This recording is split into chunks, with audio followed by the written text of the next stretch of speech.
Ayo, what's up? Ako nga pala si BT at nandito ngayon tayo sa BT Reaction and welcome to my channel, Tunay na Kritiko. At meron tayong panonooring video ngayon. Ito po ay nagbula kay Banat Kapanig TV at ito ay pinamagatang kakapasok lang, nag-resign na, binigla ang lahat ni Senator Bato, Palacio, hinamon ni Duterte.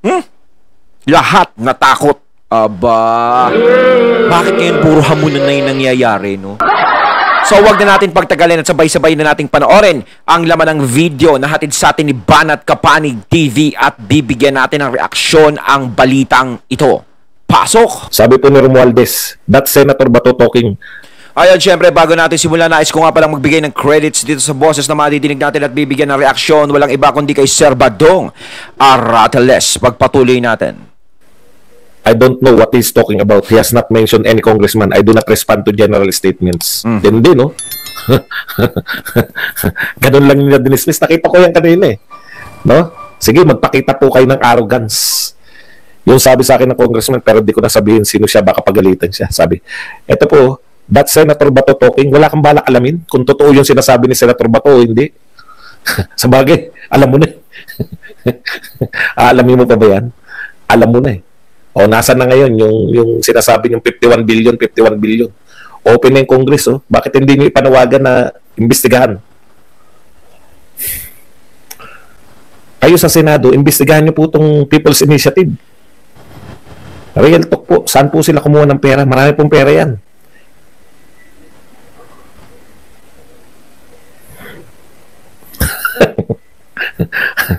Paki-volume lang po sa mga hindi makarinig.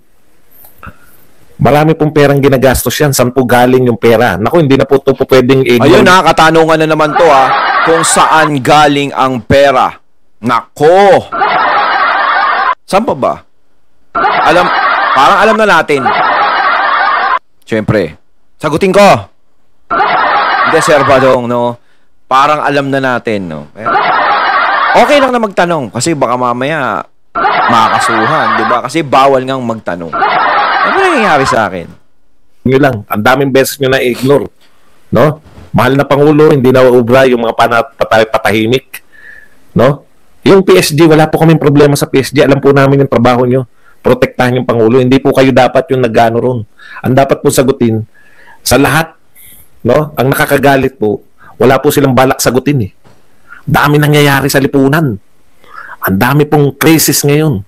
Yung integridad ng gobyerno. Kino-question yung mga Guinness Book of World Record tayo sa improbability ng mga pagtama ng loto. Ayun yung kulang sa atin, no? Yung kulang sa ating mga namumuno is yung hindi sila nagsasalita. Hindi nila sinasagot yung mga katanungan na namumuo sa ating mga kababayan.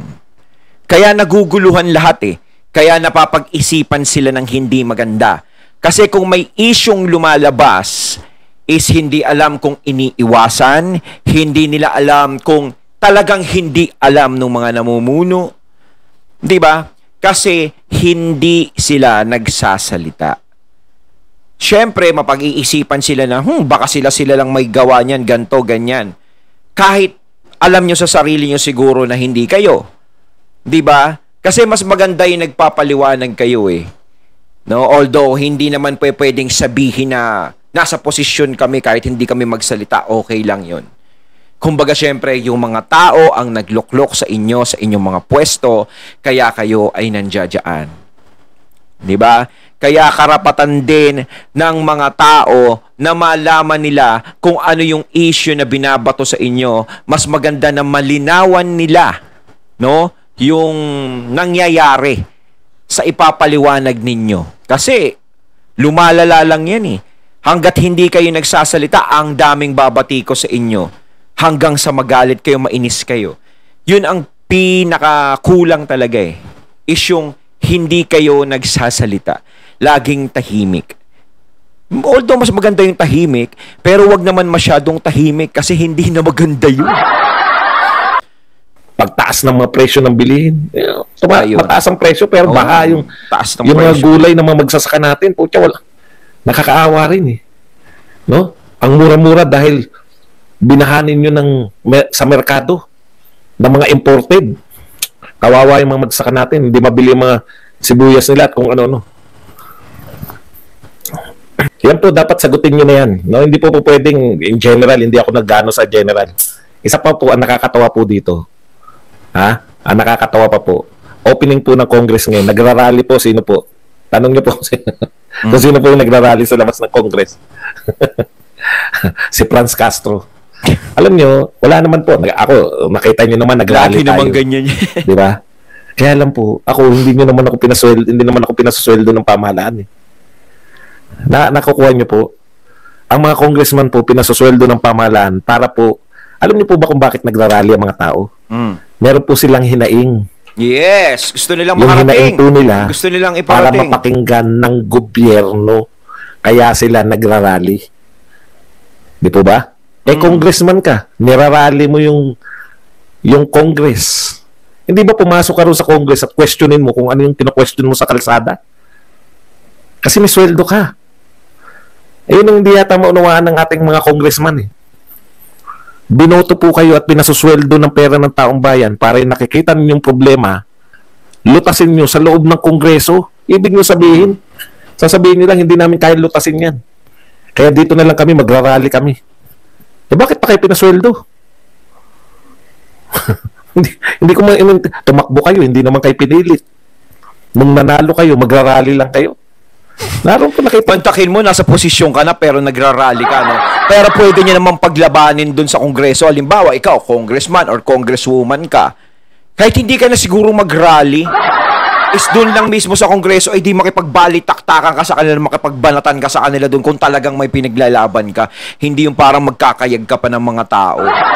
Diba? Lahat nagrarally. Yung tama nga yung sinabi ni Sir Badong, nagrarally yung mga mamamayan. Siyempre, wala sila dyan sa loob ng Kongreso, wala sila sa loob ng Senado, wala sila sa loob ng gobyerno.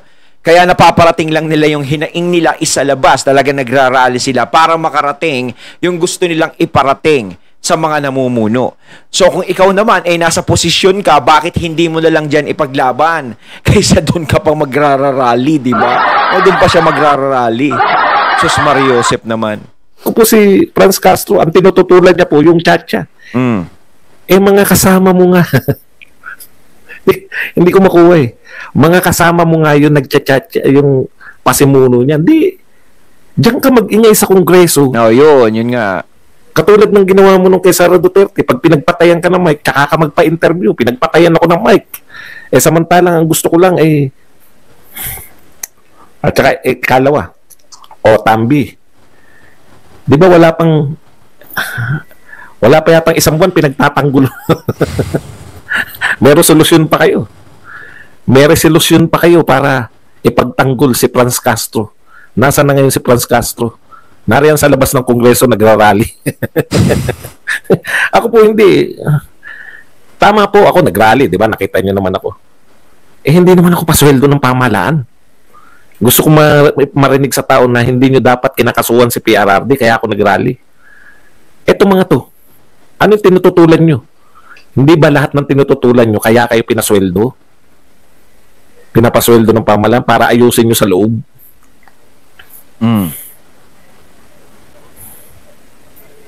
Hindi ko yan talaga hindi ko makuha eh. Okay. Lawyer Makalintal. Kilala naman po natin. Baka daw pag sa loob siya ng Kongreso, baka ikulong siya dun. Tsaka tropa pips na Mali Castro yung iba dyan. Makalintal, yan yung talunan na no? Yan po yung talunan na kasama po rin sa 8 Diretso.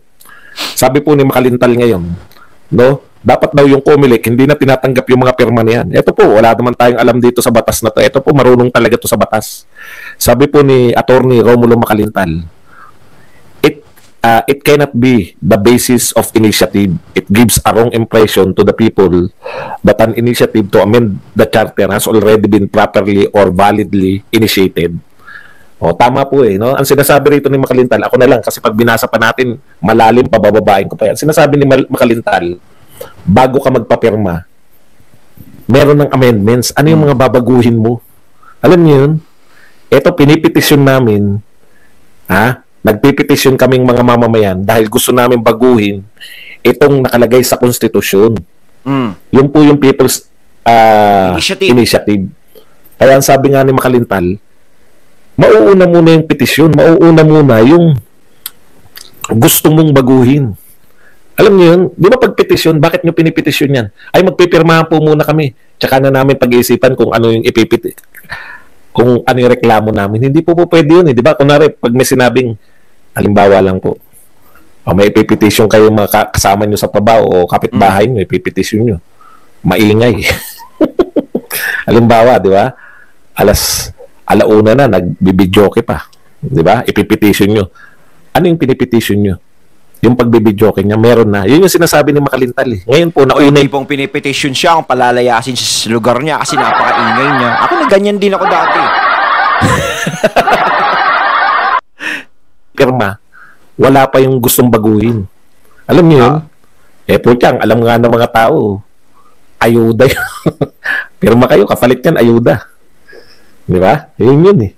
Maganda rin. Hindi kasi kung ayuda yun, no? Mantakin mo, kapag sinama nila sa ayuda yon, is matitrigger ka talagang pirmahan yon. No? Kasi syempre, sa panahon ngayon, napakahirap ng buhay, ang mahal ng mga bilihin ngayon. 'Di ba? Halos bubble gum nga eh. At saka yung yung Happy, 'di ba? Yung nag-plug pa ako ng Happy Peanut. 'Di ba bibili ka dati is piso lang, no? Ngayon 5 piso na 4. Sa candy nga, 5 piso, 3 ba yun? O 2 piso? Sayo na yun. Napakamamahal na. Diba? Halos talagang kung may iaalok sa yung pera, maaaring tanggapin mo eh. No? Parang sa pagdadalawang isip, medyo negative pa eh. Yung tipo na sasabihin mo, ay, ayokong ipagpalit ang aking dignidad at ang aking bansa dito. Hindi ka makakapag-isip basta-basta ng gano'n kung naiisip mo ang kailangan mo. Yung kalam ng sikmura. Lalo na kung maganda-ganda yung abutan, yung bigayan. Di ba? Pero kung 100 lang naman, Mariosep, hindi ko naman sinasabi na, 100 lang naman yung binibigay sa'yo. Pag malaki, tanggapin mo. Ang sinasabi ko, hindi kaagad may isip ng tao na kailangan hindi ko tanggapin to kasi ganto, ganyan. Talagang matitrigger ka talaga sa hirap ng buhay na nangyayari ngayon sa bansa natin. Parang doon nila chinempo no? Ang tindi. Nito ni Makalintal Kaya sabi niya, bakit nyo tatanggapin yung mga pirma na yan? Dapat mauna muna yung petisyon. Mauna. Late na, nagbablog pa. Wala po tayong pakialaman. Mauna po yung gustong baguhin, tapos dapat nabasa raw yun nung mga pumirma bago sila pumirma.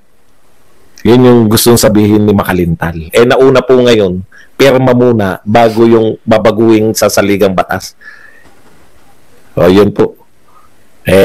Paano po yan? Dapat ko-questionin. Kaya lang, paubaya na po natin sa matatalinong abogado yan. Okay. Ayun, at ating natunghayan ng video na nagbula kay Banat Kapanig TV at syempre natunghayan din natin ang boses na yun na nagbula kay Sir Badong Arrateles. Ayan mga katunay kayo, anong masasabi nyo tungkol dito sa videong ito na ating napanood at binigyan ng reaksyon? Comment lang po kayo sa comment box. So once again, I'm BT and I'm out. Peace.